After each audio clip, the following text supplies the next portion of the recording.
Tuhan telah menyerahkan engkau ke dalam tanganku. Aku tidak mau mengulurkan tanganku melawan orang yang disurapi Tuhan. Pembacaan dari kitab pertama Samuel. Pada waktu itu berkemaslah Saul dan turun ke padang gunung Zif dengan 3.000 orang yang terpilih dari orang Israel untuk mencari Daud di padang gunung Zif. Datanglah Daud dengan Abisai kepada rakyat itu pada waktu malam, dan tampaklah di sana Saul berbaring tidur di tengah-tengah perkemahan dengan tombaknya terpanjang di tanah pada sebelah kepalanya. Sedang Abner dan rakyat itu berbaring di sekelilingnya. Lalu berkatalah Abisai kepada Daud, pada hari ini Allah telah menyerahkan musuhmu ke dalam tanganmu. Oleh sebab itu izinkanlah kiranya aku menancapkan dia ke tanah dengan tombak ini. Dengan satu tikaman saja, tidak usah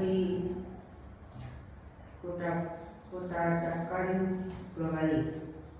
Tetapi kata Daud kepada Abisai, jangan musnahkan dia, sebab siapakah yang dapat menjamah orang yang mengurangi Tuhan dan juga jadi hukuman. Kemudian Daud mengambil tombak dan kendi dari sebelah kepala Saul, lalu pergi. Tiada yang melihatnya, tiada yang mengetahuinya, tiada yang terbangun, sebab sekaliannya tidur. Karena Tuhan membuat mereka tidur nyenyak. Setelah Daud sampai ke seberang, berdirinya ia jauh-jauh di puncak gunung, sehingga ada jarak yang besar antara mereka. Lalu Daud berseru, inilah tombak Tuanku, Raja. Baiklah salah seorang dari orang-orangmu menyeberang untuk mengambilnya. Tuhan akan membalas kebenaran dan kesetiaan setiap orang, sebab Tuhan menyerahkan engkau pada hari ini dan dalam tanganku. Tetapi aku tidak mau menjamah orang yang diurapi Tuhan. Demikianlah sabda Tuhan. Syukur kepada Allah. Kita memuji Allah karena besar cintanya. Kita memuji Allah karena besar cintanya.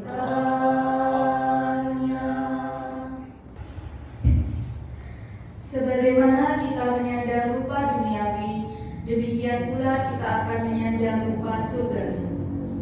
Pembacaan dari surat pertama Rasul Paulus kepada jemaat di Korintus.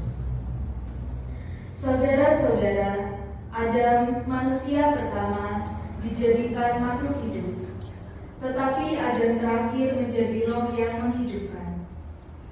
Tetapi yang mula-mula datang bukanlah yang rohania, tetapi yang alamiah. Kemudian barulah datang yang rohania. Manusia pertama berasal dari debu tanah dan bersifat jasmani. Manusia kedua berasal dari surga. Makhluk-makhluk alamiah sama dengan dia yang berasal dari debu tanah, dan makhluk-makhluk surgawi sama dengan dia yang berasal dari surga. Sama seperti kita telah memakai rupa dari yang alamiah, demikian pula kita akan memakai rupa dari yang surgawi. Demikianlah sabda Tuhan. Syukur kepada Allah. Haleluya, haleluya, haleluya. Haleluya.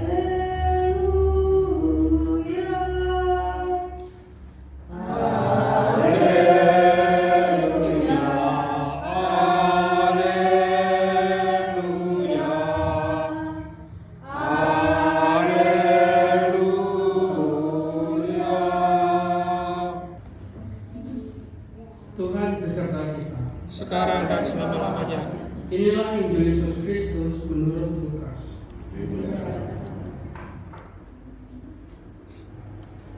Sekali peristiwa, Yesus bersabda kepada murid-muridnya, "Dengarkanlah perkataanku ini, kasihilah musuhmu, berbuat baiklah kepada orang yang membenci kamu, mintalah berkat bagi orang yang mengutuk kamu, berdoalah bagi yang mencaci kamu.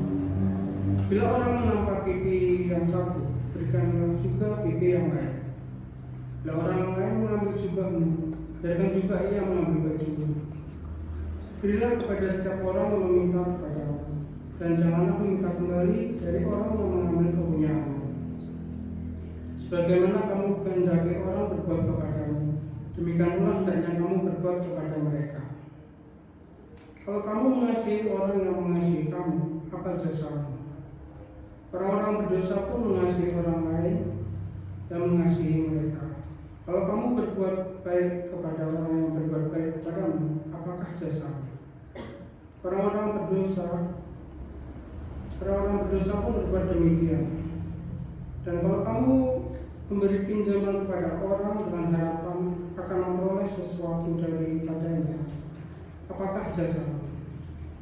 Orang-orang berdosa pun meminjam kepada orang-orang berdosa supaya mereka menerima kembali sama banyak.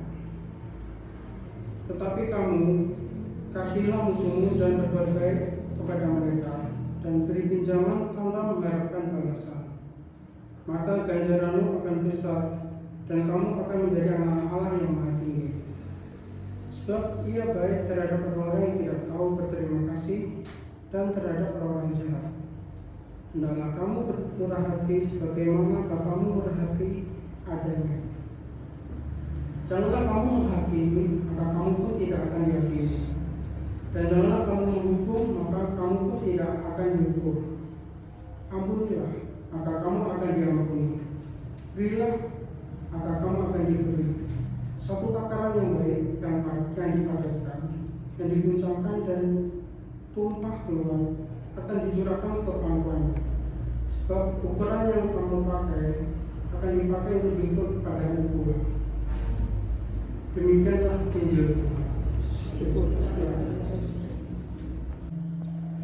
Bagi semua orang Kristiani, ya Bapa, semoga kesanggupan kami untuk mengampuni serta pencarian kami yang tak terputus akan toleransi dan perdamaian menunjukkan kepada Kristus serta Injilnya.